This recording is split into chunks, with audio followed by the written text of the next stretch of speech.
Well, hello, creatives, community, and kind folks. Welcome to RPG with DBJ. I am your host, DBJ, and all of you co hosts here on our live TriCast show where we talk openly and unscripted about all things tabletop role playing games. And today we're going to talk quite a bit meta about the state of tabletop role playing games, and I'm finding that I feel like I'm finding issues in the tabletop role playing community that have plagued us since the beginning of time, and yet we haven't quite addressed them with terminology and mechanisms that help us solve these issues.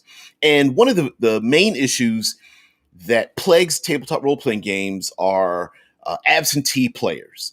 And this seems to be, I mean, anything, forgetting role playing games, setting up something where you expect a certain number of people to show up. You have prepared for a number of visitors or partiers or participants in any kind of event, and some of them don't show, and it's kind of necessary for them to be there to get it across has always been a problem across the board. But outside of role playing games, many times we have conditional elements to handle people who aren't there. But in role playing games, when we are essentially telling a building and telling a story as we're going along, much like reading a novel or a book or watching a television show or a movie, it can be jarring if some of the characters that we expect to see are not there to continue telling the story. And we understand that there are logical reasons why people can't be there. We when we watch our television shows, we understand that some of the characters in real life go on vacation and they have to have an excuse why they're gone, or there is a major shift in the staffing, and so a character that normally would never leave the show and seems pretty determined gets a mysterious phone call and they leave, and we're like, whoa, what's going on? And it could be a little bit jarring to some of us. Like it becomes the focus of social media about why isn't my favorite fill in the blank there anymore. Yeah, and like Deadman says, a real bad occurrence is when the cleric is the missing person. That's often. I'm going to make fun a little bit because you mentioned cleric. Not you. There's no way you could do this, but it's funny how we as players would go, the cleric's missing, not necessarily the real person in real life who we really would like to be there, or maybe we don't like that person. We just want their cleric to be there. Uh, but yeah, and this question is there are a lot of cyclical comments about this, and one of the things, this is a slight pet peeve of mine, and that is when people pose a question and the response isn't answering that question, they're answering a divergence of that question, thinking that they're actually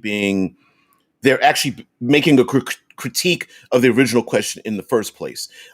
One, this is a side question, but one of the major questions is, hey, I'm playing fifth edition and I love science fiction. How do I play my favorite science fiction game with fifth edition? And a lot of people answer, well, don't. There's plenty other science fiction games. You should play them.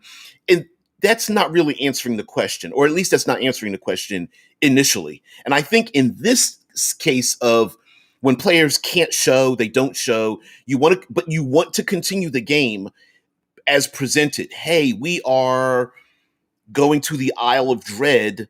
Where are my players? We want to play this.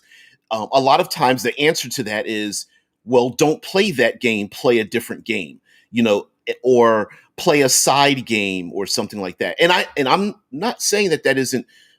We're going to give honorable mentions to some of these other, what I'm trying to classify as these other options. Yes, it is a viable option to go, hey, we're expecting 5 players, 3 show up. We can't play Isle of Dread. We need to play another game, board game, card game, whatever the case might be. I understand that. But I want us to try to answer the real question. We have a specific game in front of us. You can name it whatever you want, and we want to continue that game, knowing that some players will not be there.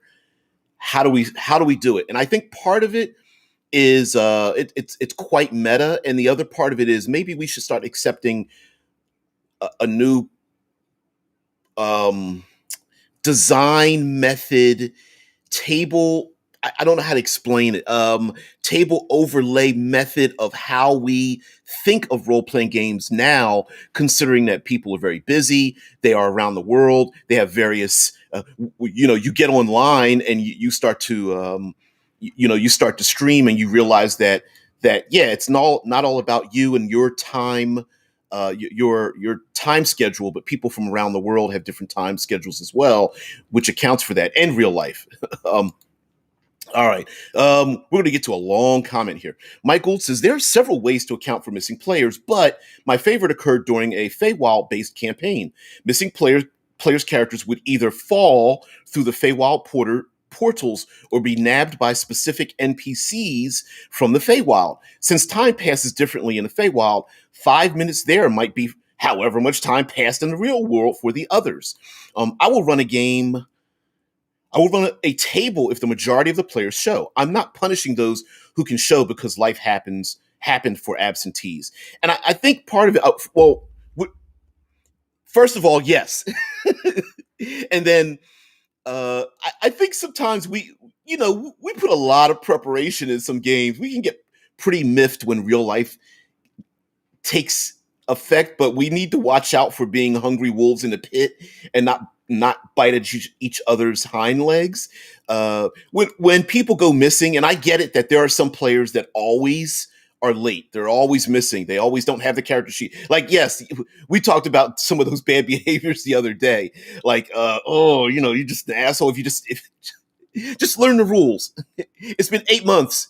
It's a D20. Learn that, you don't bother. I get that. But real life does happen. People have kids and responsibilities and jobs, or they've heard some terrible information, or they have all of us have certain mental and physical afflictions that we don't have control over. So I think we need to be a little bit nicer to people that can't show. They don't know how much work goes into some of these games. They think it's written on a 3x5 card. That's what I use. Deadman says another option for a missing player in a fantasy game: the character is struck mute and the DM plays them. That's a well, sure. If you want to. Don't know the acronym there, Tess. Don't know the acronym. You're gonna have to. I don't know them all. Okay, so let me give you. I will. It's not a challenge. I like to try to. I'm an outliner, so read the fucking manual. Okay, I get it. Yeah. Yeah. What a hated opportunity. I understand. Listen, when players can't show up, and to fifth edition's credit, I believe it's in the Dungeon Master's Guide. They do make some comments about players that can't show. And so some honorable mentions are, as I mentioned before, playing a different game. Card game, board game. Hey, today we needed 5 players, 3 of them showed up. We're not going to play that specific game. I am literally going to weave back into Mike's Feywild comment. Um, but I think there's some other honorable mentions as well. And one of the big honorable mentions I think is often mentioned more often than a little bit is the fade to black, the fade to the background, where the character travels with the party but doesn't do anything. They're not in trouble, they're not in danger, there's no chance of them dying, but they also aren't active. None of their capability. They're there and they show up. And we've actually seen this quite a bit in television, where I the most egregious part of this are main characters that have children in television shows and not mentioning the children unless it's a plot point. So, for example, oh, I don't know, in um, the F9, the latest Fast and Furious F9 movie. Dom is mulling his family, mulling over his child, and then goes on a 2.5 hour world spanning space traveling automobile destruction thing, and then it's just like, I'm back to my child. Well, what the hell? Where'd your kid go? And that happens too much in television. I'm pregnant. Ooh, birth of a child. Everyone's happy. Kid disappears, and you're just like, well, where'd the kid go? I thought the story was you were too busy, and it was impossible to have a kid. Now that you got the kid doesn't show. We all know that that's because of scheduling and child rights and story writers. A showrunner comes in and is like, I don't have a story with this kid involved in it. We're not going to put them in there. And then they show up 3 episodes later. So yes, the playing a background. I have known of people having permission, session zero, that if you don't show, your character still is there and the group handles your character. We've heard of that too. Let's see. Mike says option one, character pops out like the Feywild thing. Option two, players choose another player to run their run their shit. Yeah, run their character. Okay. Option three, add a trick that removes the player. Like Hag's tricks are great. I had a player character eat a jar of cookies in a hag's cottage. His character became an infant for every time the player was missing. The player had to carry around a half orc PC for a while. Yes. So here are my categories. Here are my. I had you got to have a top five. I don't know if they're top five. They're five. Okay. So the Outpost, the Crew. Actually, you know what? I'll even throw it in here. The Outpost. Oops, no, that's too loud. I think. Sorry about that. Yeah. The Outpost. The Crew. How about the Entourage? Entourage. The Arc, and how about the Deus X? I hope I spelled this right because I'm going to be embarrassed. Arcana. All right, I'm gonna throw that up in the chat. Okay, so what? I don't want any of that. I want my chat back.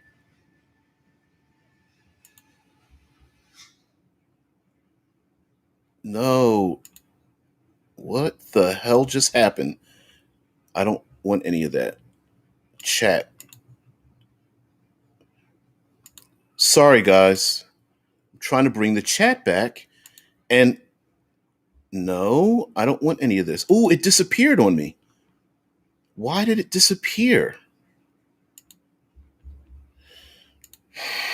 Seriously? All right, just. Mm-mm-mm.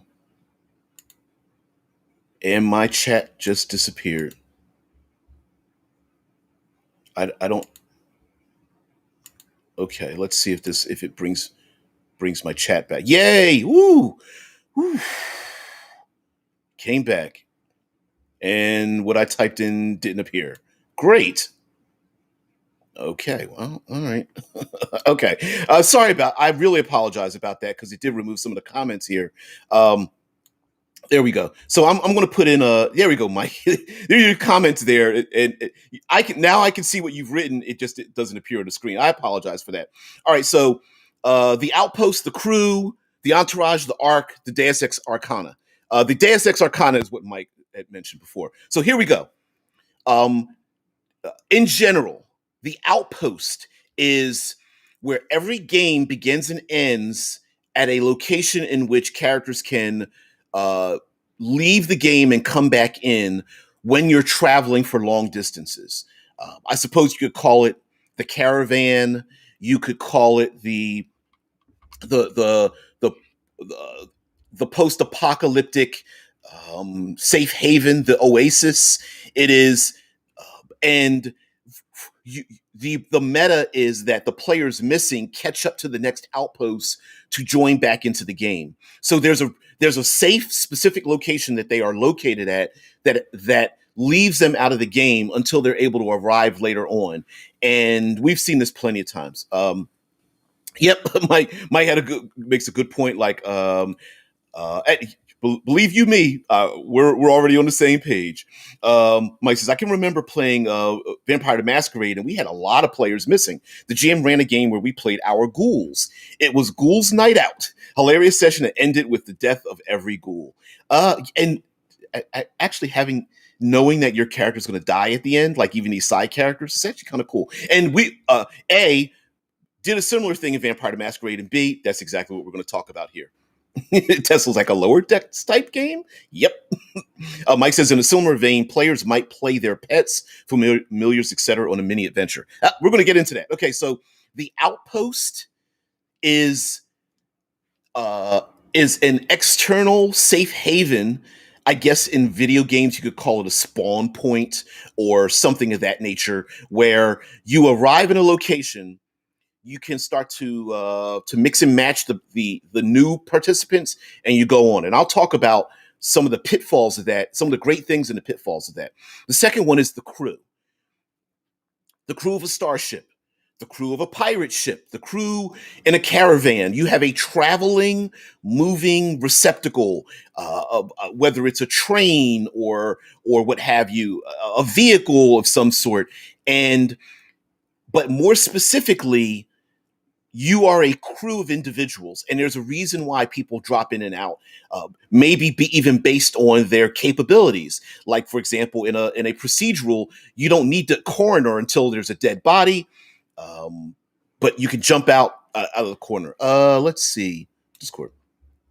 Oops, going into Discord here. Yeah, Tesla says, DM, such and such won't be here tonight. So this is what you see. A bright light comes down from the heavens and a spell-jamming ship shaped like a giant snail. The trademark spell-jammer of Mind Flayers sucks missing player's PC up into the belly of the ship. You think you might have heard his or her screams a few seconds later as the ship breaks for orbit. The other PC, well, that's what he gets for putting that 18 into intelligence. That's cute. That's really cute. Yeah, that is. We're going to talk about that. This is the best part of the crew is that you, because of certain characters' capabilities and players that show and don't show and whatnot.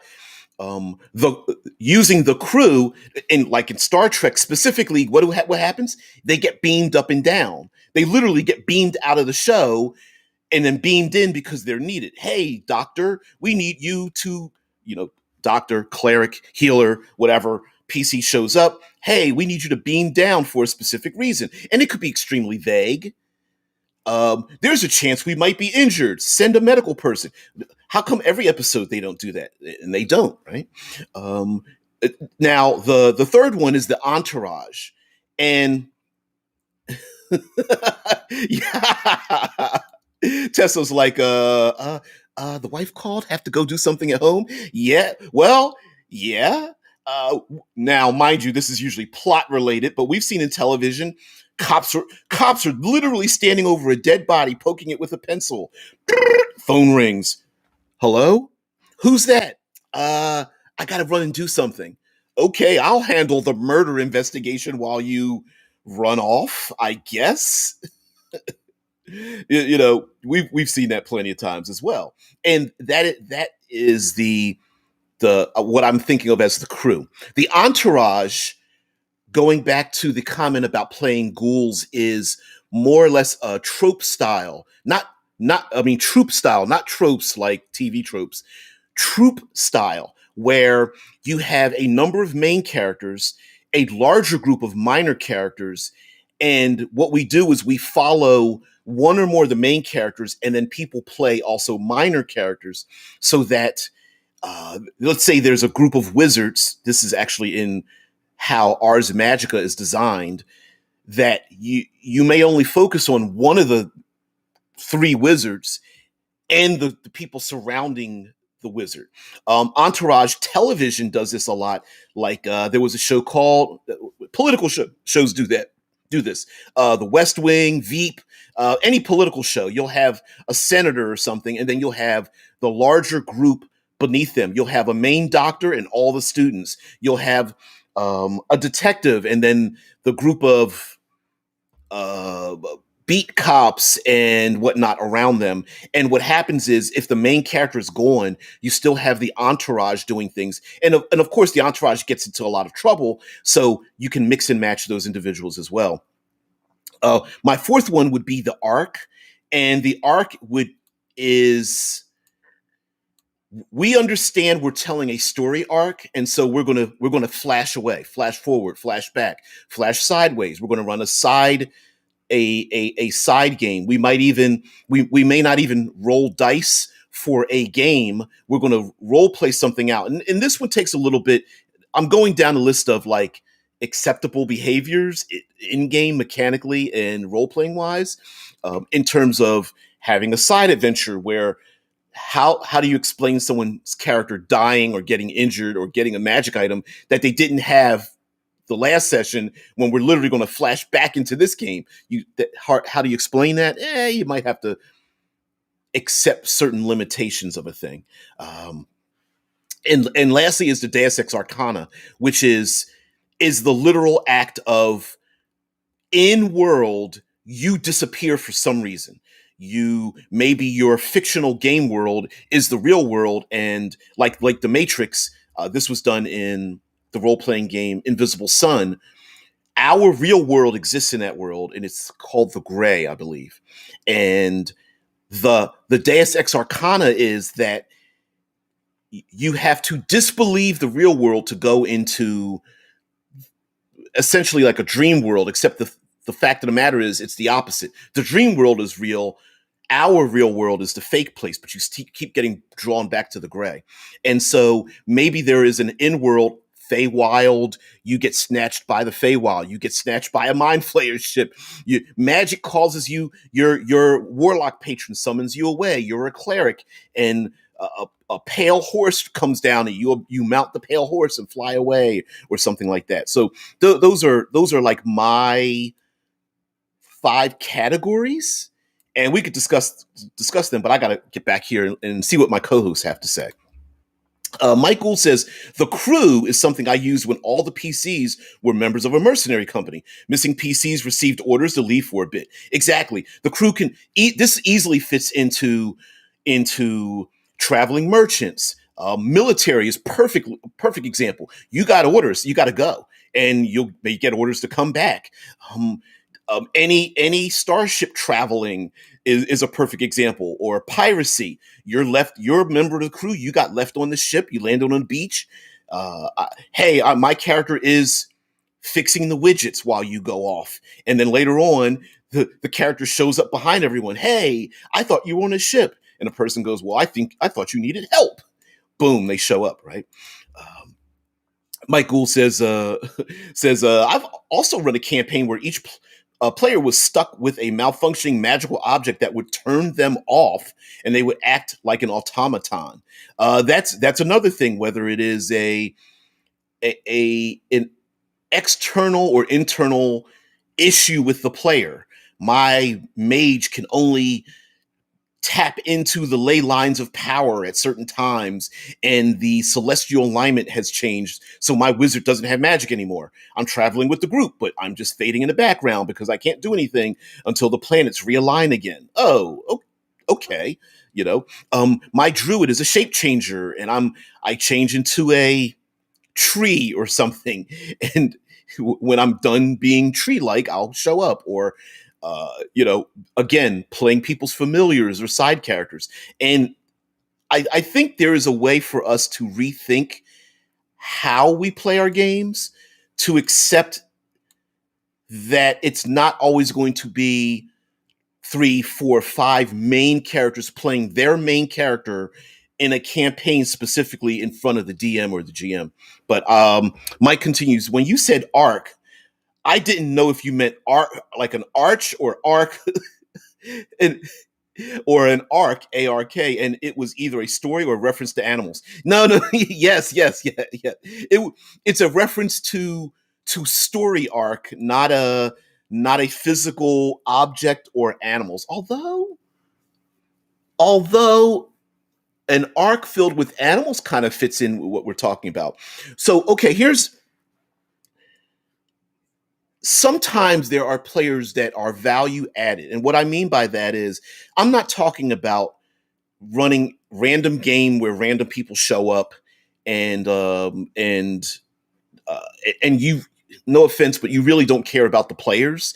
You just want to know if the character is there. I'm not talking about that. I'm talking about people show up and they are value added. They have a busy schedule, but they can't show up all the time. I played in a game where it was a gentleman, and he worked in the medical industry. He's like, listen, I can only show up every other game. You guys are playing every week, but I can only show up every other game. And we were like, okay, well, he's like, I'm gonna play a monk, and when certain periods of time, my monk goes off and meditates. Sounds good to us. He's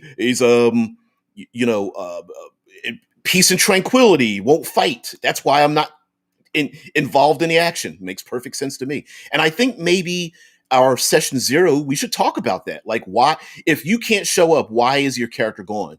Well, let's see. My fighter is a mercenary and is called, is I'm loyal to you guys, but I'm also loyal to my mercenary brethren and will disappear in a moment's notice when called off by the mercenary group or a family member or something like that. I'll go on a pilgrimage of atonement. My paladin's going off for an atonement because of some overriding guilt in his background, and will just refuse to travel with the group at certain times. Okay, all right.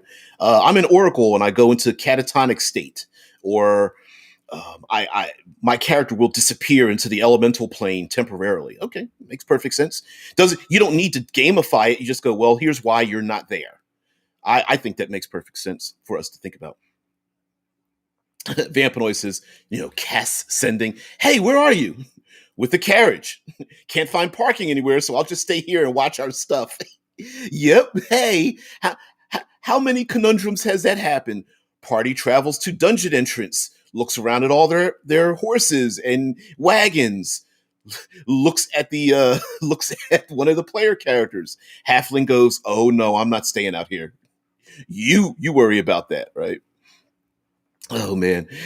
Mike says, riffing on discussions about monstrous origins, a party infected by parasites might account for this. When players go missing, their parasite takes over, and the player is run as a monster or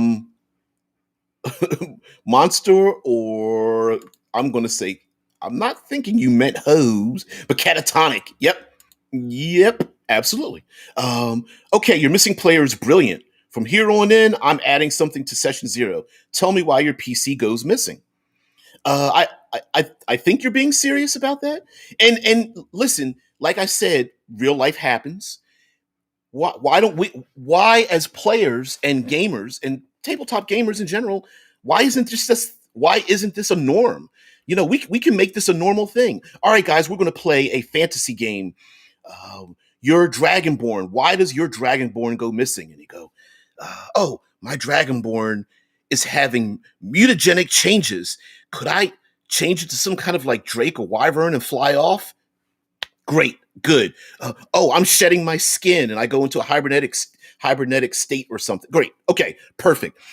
My wizard goes into an astral, disappears into the ethereal realm. Like, well, you're only 3rd level, but maybe you don't even have control over it. You're called by your wizard masters from your old school. Yeah, that's it. And slowly I fade away, explaining why I'm leaving and tell them I'll be back. Okay, perfect. That's what we're going to go with. Now, the magical, arcane, sci-fi, disappearing, mutagenic, all that kind of stuff, I classify that as like the Deus Ex Arcana. Something we literally are explaining in game a supernatural effect. And when I say supernatural, it could be science fiction wise, but a supernatural event comes down to remove the player from the group, and we understand why they are removed. right? Where their body's gone, we don't have to worry about explaining how they crossed the chasm.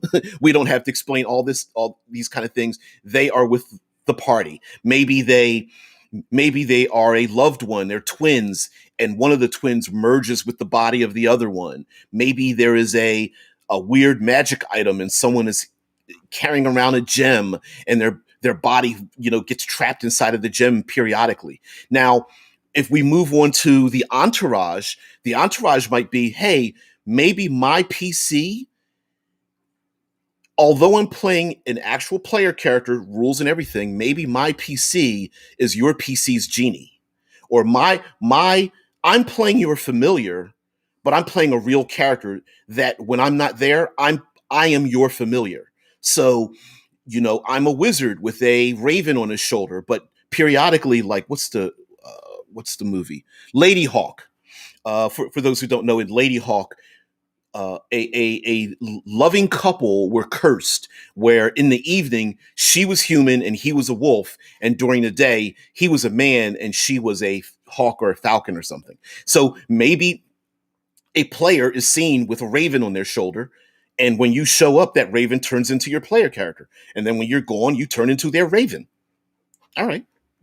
We could come up with a lot of these ideas, and I think we should be more creative when it comes to solving these problems. I don't have a problem with it at all. Mike says, I'm very serious. Oh, okay, about your comment. Tell me why your PC goes missing. Yeah. Anyway, Mike says, I'm very serious. I'm giving the players agency to decide what happens to their characters when the player is absent, as opposed to making other players responsible for playing their characters. And mind you, at your table, if we all agree when you're not there, we are going to play your character. That's an option. I think you should state that up front. But the fact that maybe we don't talk about it until the person calls in and is like, "Hey, I got to work 2 hours extra overtime. I can't make the game," or "Hey, I'm running late. Can I still join the game?" And you say yes, and you explain, "Well, of course you can join the game. A bolt of lightning is going to strike out the sky. You land, and guess what? The fact that you haven't been there, no, you don't know what's been going on because you just arrived. Your Thunderbird, your member of the Thunderbird patron dropped you off out of the sky and a bolt of lightning lands like a Shazam announcement, and the PCs are like, there you go, and you're just like wiping dirt off your body like, okay, I came back. Here's why I'm adventuring. Vampone says, my PC is head of our adventuring guild.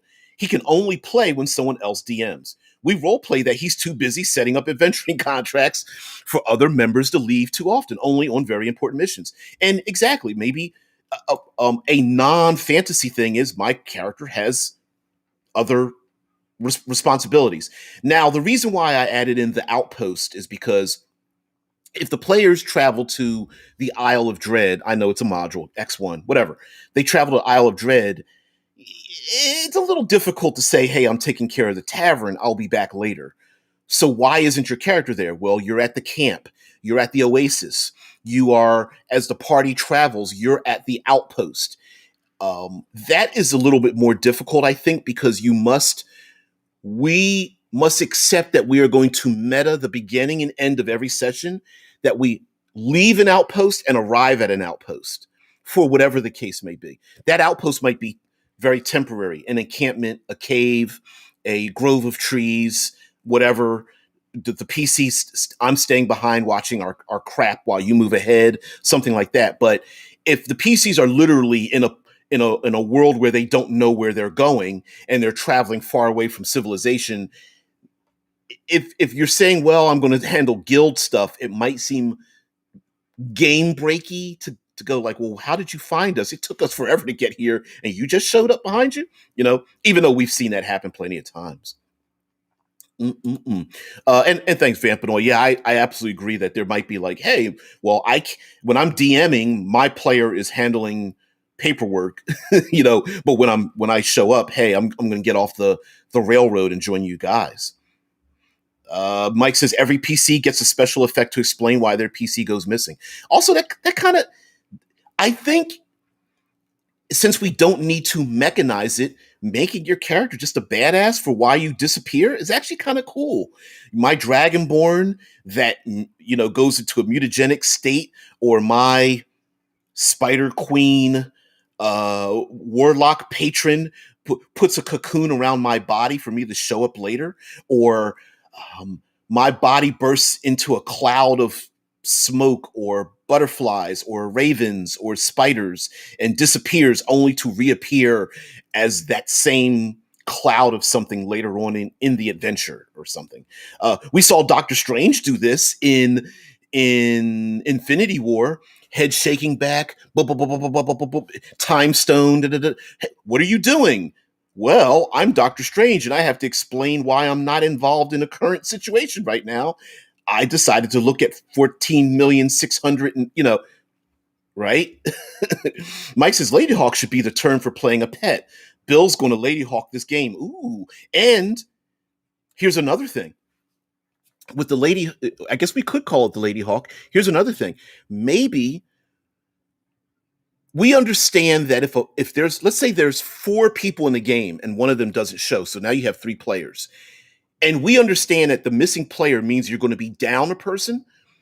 Maybe, just maybe, that fighter who doesn't get to have a pet or a familiar gets to have that winter wolf next to them to take the place of the player character, adding a 4th person in the game who's not the player character technically, but acts as an animal companion, some arcane thing that the player has. There are still 4 adventuring members. Let's say, and of course you may think, well, what if the wolf gets stabbed? Well, wolf gets stabbed in the chest with a spear, goes down. Everyone's like, no. Next game, the wolf turns back into the player character. Hey, what happened? I got injured. Oh, well, I'm back again or something. And whatever. Like, we can explain that, well, you just get taken out of the game. The wolf gets taken out of the game when the player shows up at the next session, who's like, oh, I wasn't there. What happened? We're like, well, you were playing a winter wolf next to my fighter. You got shot with a couple of arrows and a spear. I was distraught, praying over your body, but you survived. And the PC is like, great, okay, I get to join back in the game again, right? Sounds meta, and it is. It really is.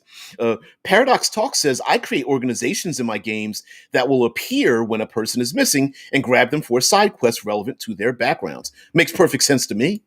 A perfect reason to insert backgrounds into the game. Like, sure, you're a folk hero, but maybe the people need you. Maybe your folks need you as a hero. Like, quid pro quo. You've been asking. A cleric may have responsibilities to do things for their religion, pilgrimages and building temples and curing the sick and presiding over graduations and weddings and funerals. That's why your cleric isn't there. It makes perfect sense to me in world without the whole arcane twisting and stuff like that. Mike says, I had a player who was routinely absent, so I had him play one other player's familiar on the regular. The familiar had multiple personalities depending on who ran it. Sounds perfect to me. Also,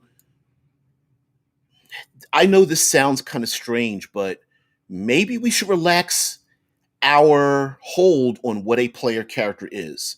So let's say every character, we're playing Dungeons and Dragons, and every character is 5th level. Maybe a person can play who is collectively 5 levels of playability, but isn't a 5th level character. Maybe they make up 5 1st level characters as hangers on and servants to the other characters. So there's a perfectly good reason. Maybe they make up a squire and a cook and a scout and a valet and whatever, right? And sure, will a 1st level character get beamed in the head and taken out during gameplay? Sure. But now they've got 5 players. There are 4 other options for other players who jump in and jump out and go missing. And maybe that person that can't join all the time is like, look, I don't want a character that's important to the plot. Can I play a side character? And they're like, sure, we're all 5th level. Can I make like 2 1st levels and 1 3rd level character and kind of be like a entourage, be like a side character? Sure. Okay. Why not? Maybe we should relax what we think of as a main character, and then we 5th edition WotC is making up like sidekick characters and things of that nature, rules for sidekicks. Maybe just let them make up a bunch of sidekicks and go, hey, here are 6 sidekicks. Pick one. Great, I get to play the game. Oh man, I won't be there next session. None of us are pissed off. Paradox Talk says my system is very dependent upon Outposts. I call it Outposts. You guys may hear of it known as West Marches. The brand name West Marches kind of is about this, where you have players that can jump in and out of a hex crawl. I'm calling it Outpost because it doesn't necessarily need to be a hex crawl. But if your players are adventuring through unknown territory, how do we explain that they're there? And one of them can be, hey, guess what? We left somebody at the last camp. Our players navigated through the dangers. They showed up because they were able to follow us through all the dangers. Indiana Jones and the Last Crusade. Indy goes through all the traps to get to the Holy Grail, and what happens? The bad guy walks right behind him. Well, how did he get there? Well, Indy solved all the problems. Bad guy shows up right behind him, right? Let's see. Mike Gould says, Isle of Dread. Player is abducted by a flying dinosaur and dropped in its nest and fed fish until rescued. I'm sorry. I'm just imagining a PC's hands by their side and opening their mouth like, feed me. Giant pterodactyl starts vomiting up half-chewed fish into the PC's mouth. Dinosaur Mom owns the PC until the players rescue them or they get away. Sorry, just got a comedic image in my head. I think everybody else did as well. Ooh, you guys have gone on quite far. Okay, I'll catch up. Mike says, Tieflings get nabbed back to hell by infernal family. Done. Drow get nabbed by a Drider parent.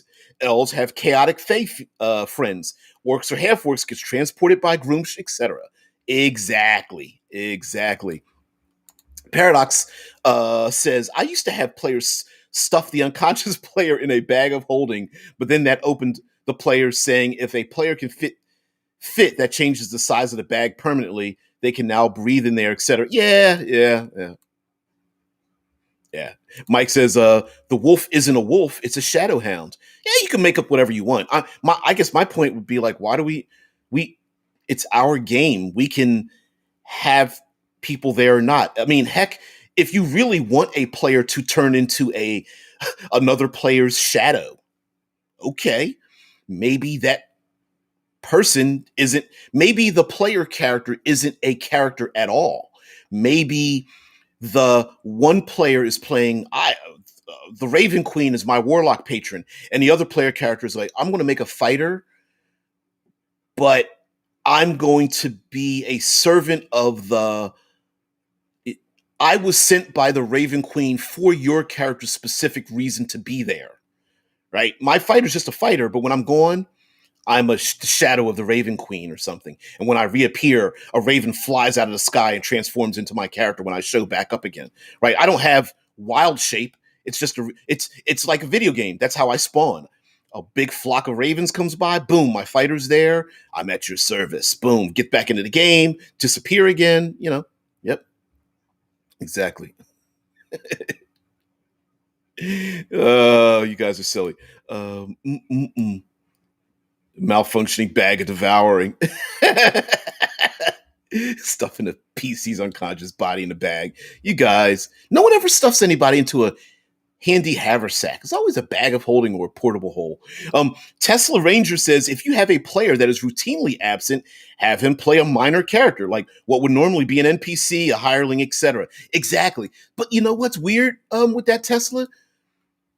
Hireling, what is it? Hirelings, familiars, henchmen, and followers have disappeared out of 5th edition. We don't talk about the, that's a good, the big 4, big 5 NPC. So hirelings, familiars, henchmen, followers, NPC. We don't really talk about them as part of the adventuring group, but yeah, let him play a minor character. Throw some stats on him. That's what a great way to include those individuals into the game and stuff, right? You guys are silly.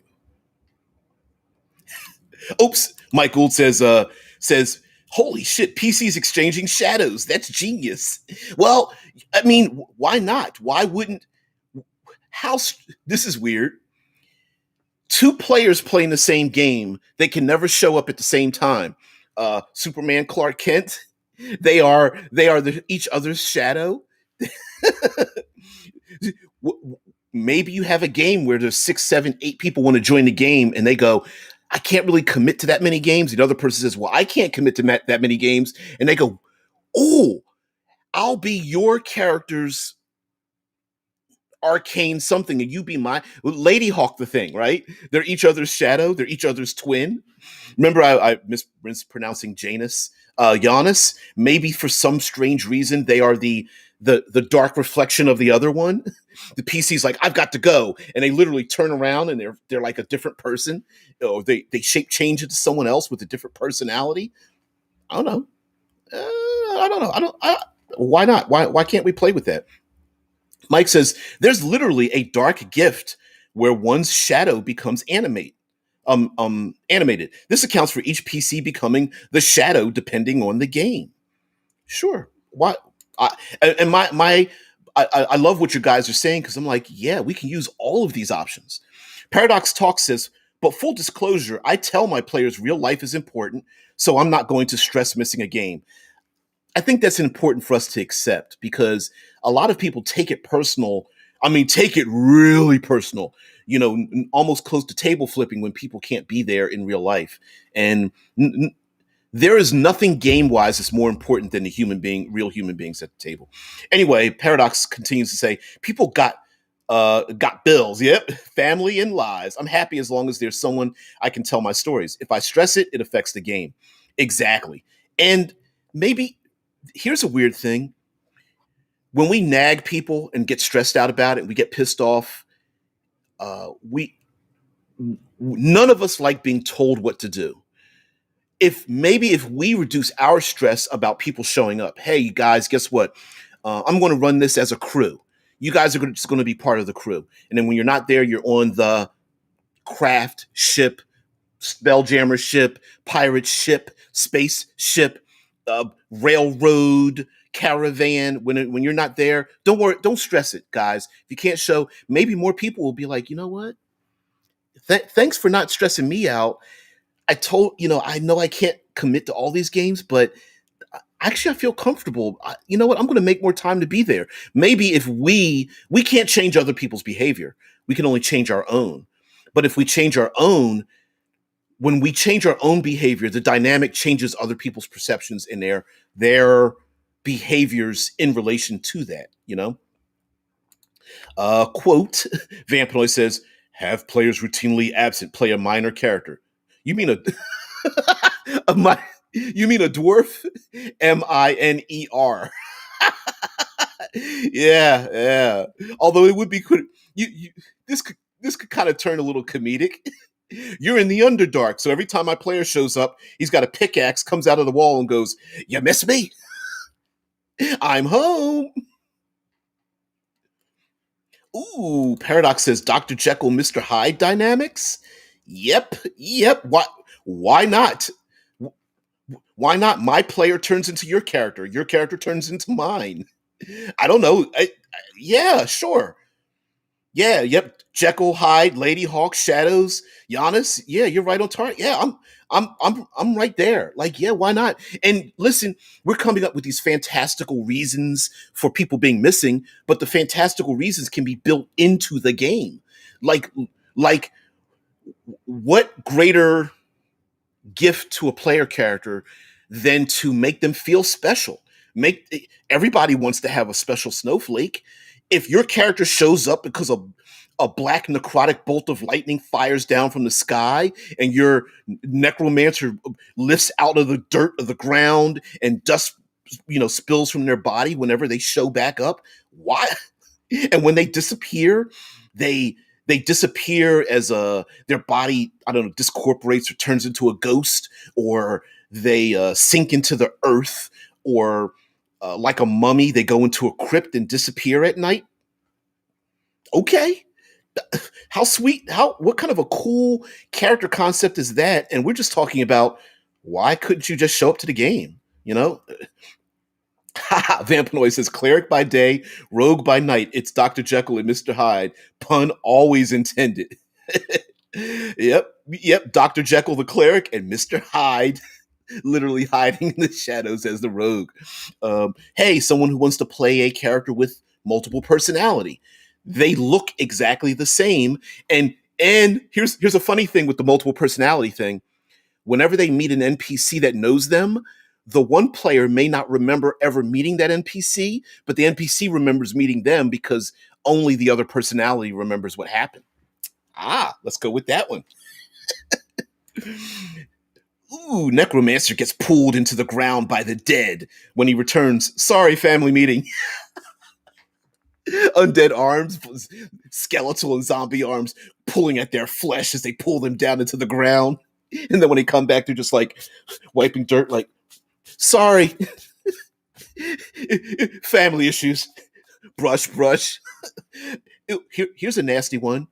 The Necromancer, the Necromancer joins the game and comes out of piles of dead bodies. Wherever, doesn't matter which dead bodies there are, they come out of the dead bodies that are left behind. PC's like, no, don't. I know you guys are on Zoom. Don't bring me in until they've killed all the goblinoids and the orcs, and then I'm just going to come out of the dead body. Game Master's like, cool, sweet. I was wondering when I'd be able to insert you into the game. Like, yeah, just wait 5 minutes. Yeah, Vamp always like the dwarf bursts through a wall in the Underdark. Here's Johnny.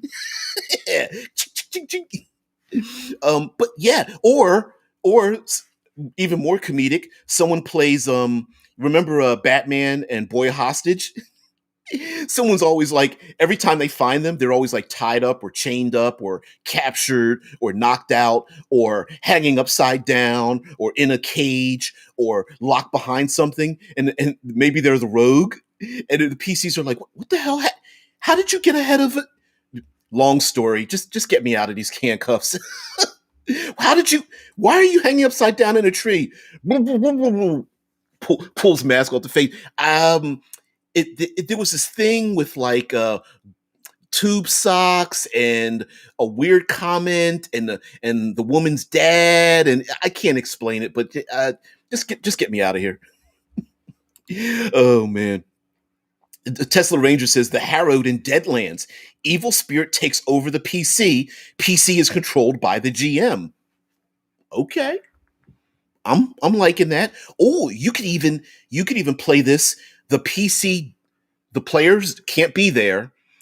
The PC who has been on edge the entire time becomes an agent of the bad guy, like a worm tongue, or not an active stat blocky monster you can destroy, but they become an agent of the enemy until they switch sides again and come back to the PC side, right? Like it might be something like that as well.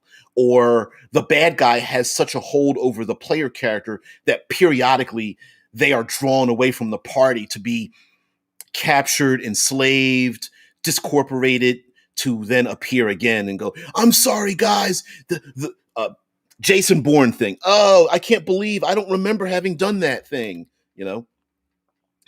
Paradox Talk says, multiple personality, love that if I got a Malkavian in my vampire game, each multiple players playing the same Malkavian with different background stats, like different background choices. NPC is like, you stood me up last night. PC's like, I don't remember that. Yeah, that's why I hate you. Look at you're despicable. I don't remember. And then the next other player comes back. So did I go on that date? You didn't make it. Damn it. Mike says, I have ruthless players. A turncoat will likely have to make a new PC. Like, well, my character is I'm making an example. My character is a changeling, has doppelganger blood, and disappears by taking on a new legend, a new, not just personality, but whole new being disappears into the crowd, and later on, shape changes back into the PC to join with the group. That's another option as well. And maybe they've lived, you don't even have to change any stats. My character is just whatever racial stats, whatever mechanically, but they've always been a partial doppelganger. They just have always lived at this as this one PC. They can't do it during the game, but when I leave, that's when I get called back. I get pulled back into my legend takes me over or something. But um, the the idea of going back to like the Outpost and the crew, we understand what the crew is. You get called in for a specific thing. Maybe members of the crew are pulled away and pulled in to solve a particular situation, like in the military, right? Military soldiers, special forces, boom, boom, boom. They go in. We need a communications officer. Here's a helicopter. Communications officers come down. What do you need? Okay, cleric shows up. What do you need? That kind of thing. But also with like an Entourage, you can play family members.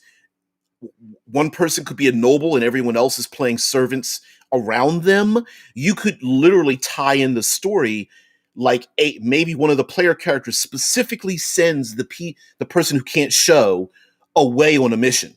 I'm the noble, you're playing the spy, you're playing my mentor, you're playing my great uncle, you're playing my teacher that's taught me sword lessons or something. You're playing a diplomat or an ambassador, and maybe the reason you're away is because one or more of the other players that are playing currently are like, no, you've got to go. If they see you, they will kill you. I'm ordering you. You got to go. And like, I don't want to leave your side, but I have to go. Okay, players like, yeah, I got to work another shift. All right, well, we'll see you next time. All right, why not? Now, here's one that's a little bit complicated before we get out of here, because this can get a little bit. All of this is meta, but the most meta one is the arc. The arc is the side story, the flashback, the flash forward, the flash sideways story. It could be a dream sequence. It can be a dream, nightmare, imagination sequence. It could be my cleric, while we're in camp, we're on the Isle of Dread. My cleric is praying. Maybe that game is the cleric and a few of the PCs are drawn to another world to go through a series of events because of the cleric's deity or an avatar of the deity to perform a job to be sent right back 2 minutes later from that very moment. It could be a dream, nightmare, oracle, post precognitive event. Oh, we're all sleeping at camp. Two of the 5 players can't make it. Oh, there's only 3 of us. Guess what, guys? I'm going to run a game where all of you are in the same nightmare sequence. And if you survive, you'll wake up at the camp. Oh, okay. Blah, blah, blah, blah, blah. Right. The flashback. The flashback is a little bit more difficult because it might explain other events, but you have to understand that the idea of retconning things might harm. So if you're going to do a flashback, the flashback has to end at the very moment where things haven't changed. So that can be a little bit difficult. And that might just be a role-playing session. I've done that with players where we're like, you know what? We're not even going to go at the table. We're going to go out and get some fast food, some pizza. We're going to do this online. We've done this play-by-post kind of thing where you go, you know what? Everybody can't show, so we're just going to talk gaming like we do on this show, right? We're just going to talk gaming, but explain to me, like, tell me why your wizard left the academy, and the rest of you guys just play other academy members. We're going to do like a 15-minute session. Okay, great. I get to play one of your academy students. Yeah, I'm jealous of your power, and do something like that. And that's the arc is a little bit more difficult, but I think there's some great space in there as well. Mike says, I seriously need to dinosaur mom a PC. What do you mean? Just the idea of one player continually yelling, God damn it, as they get pulled away. Dinosaur. What? I got pterodactyled again? Yep. Every time they show up, they're like pulling like all the stuff from the nests off their body. They're like, gee, what's going on? Every time they hear like the screech of a pterodactyl in the sky, they just roll their eyes like, really? Again, they don't even fight it. Just the claws come down, grab them by the shoulders. Bye, guys. Damn it. Oh man. But again, I think one of the other things about the arc are, and I relabeled this under the in the doobly doo down below, episodes, seasons, and flashes. And part of it is maybe we shouldn't have long running campaigns that go from one to some indeterminate time. Why can't we specifically say, okay, this part of the adventure is we're going to go from the tavern to get on this. Okay, the game is going to be the Isle of Dread, but guys, the first session is just going to be one, maybe two sessions. You're going to leave the tavern, get into some antics before you get on the ship. That's just going to be part one. That's it. We're going to tell a complete story. Tavern, chased by guards, hilarity ensues. You get to the ship. That's going to be it. That's beginning, middle, end.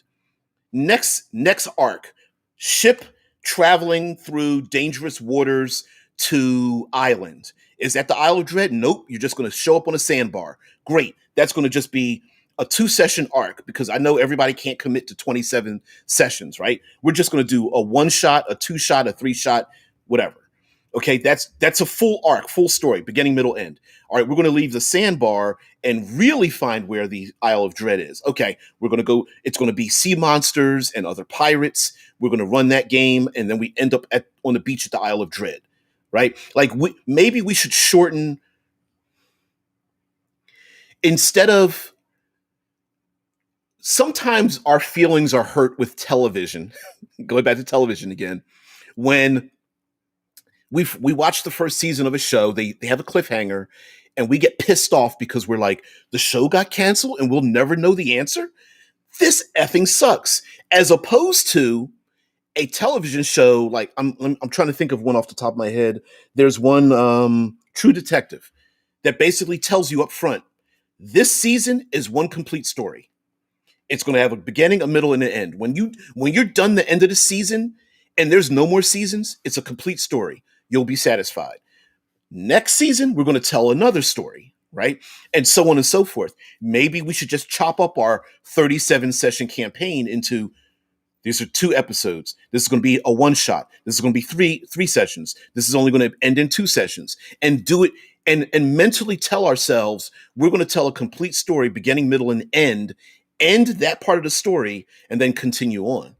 You know, maybe that's part of maybe that's our fault, not the game's fault.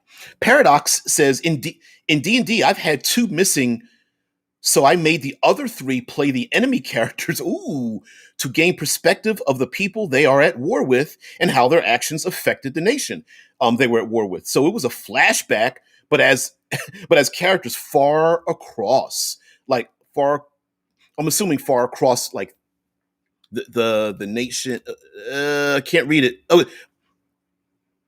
far across the world. Okay, but session 0. Hey guys, I want you to make a main PC and 3 side characters. I'm not going to tell you what they're going to be used for. Maybe they're literally going to play a character that dies. How many times have player characters come up upon a bunch of dead bodies and they don't know what happened? Maybe we're going to do a flashback episode where, hey, everybody, it's supposed to be 5 people here. There's only 3 of you. Pick up one of these side characters I told you to make. You're going to play the dead bodies you just found last session. Really? Yeah, your character's going to die. You're just going to run from the bad guys or the monsters or the Cthulhu, whatever it is, the dragon or something. Oh, great. You know, it's like Call of Cthulhu. It's not whether you live or survive. It's not how fast I run. It's the fact that I run faster than you. You know, it's always a case of how long can I last before I go insane or get killed? Maybe that becomes a real thing. Why the hell not? And I like the idea of playing people who live in a distant land that are affected by the war, playing the other side.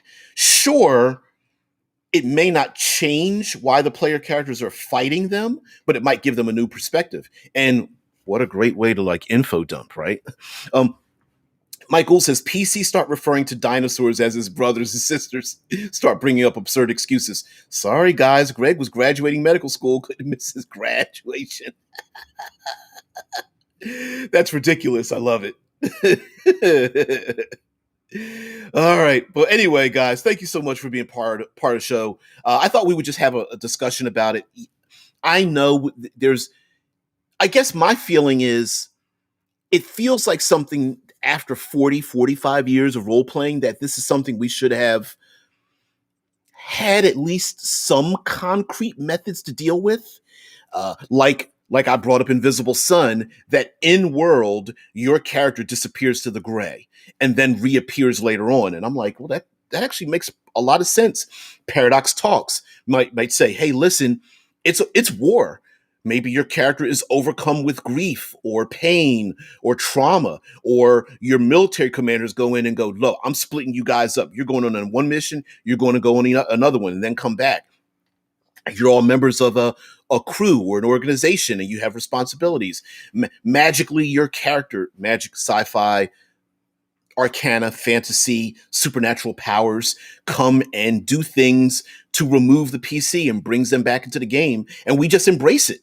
We accept it. When the rogue disappears into the shadows and goes, that's just him, and then reappears around a tree, standing there like he's all cool and stuff, and is like, why did it take you guys so long to get here? Yeah, like Paradox is literally echoing what I'm saying. Like 30 years of DMing, so figured something out. I don't know. It's I think there's some things in a role playing community that I'm scratching my head like, why didn't we think of this? Like, why didn't we? It should have. I'm not saying it should have been fixed. I'm saying, why don't we have standards? It wasn't until recently that West marches became a thing. Like, really? Why would it take us this long? I don't know. But I think it's cool to think about, and I love the idea of, why did your PC disappear? Let's talk about it. Why not put that in a session 0? Guys, hey, listen, my job, I can only show up every other Tuesday. All right, well, hey, let's come up with some great ideas or whatever. Oh, and a person's like, guess what? I'll play the ghost, an ancestor of the barbarian, because he's got like that barbarian ancestral, and my character is one of his ancestors, and when I show up, I become like a physical manifestation of one of his ancestors. Great. That sounds good to me. So when I'm not there, I'm one of your ancestors that's floating around in your character sheet. You're like, cool, great, I'll still talk to you, even if you won't answer me back. Like, yeah, well, we never liked you anyway. All right, cool. And that could be something fun and play with. So yeah, I think is some of this very meta? Sure. Are there things in this that like will rub some players the wrong way? Like, well, it doesn't make sense that they're not there to show up later. Okay, but what are we really doing? What before I leave, what we really want is value added.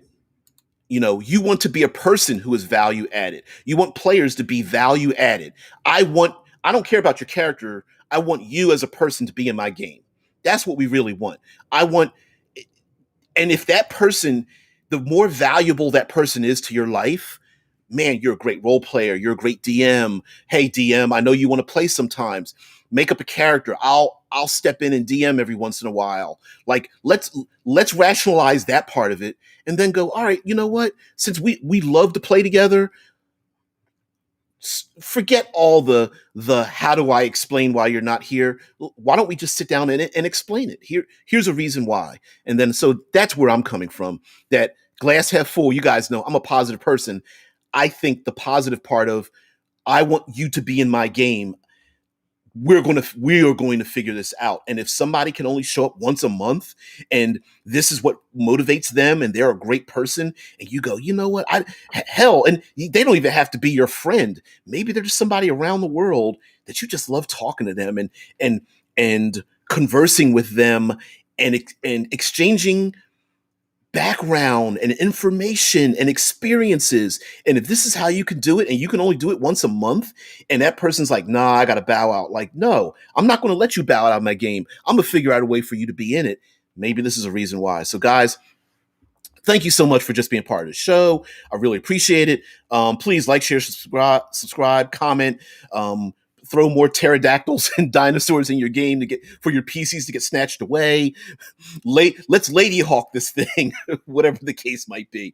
And yes, there's nothing wrong with playing cards or video games or doing some other things, but let's not make too many excuses for why people can't show up. All right, guys, have a great one. I will see thee later.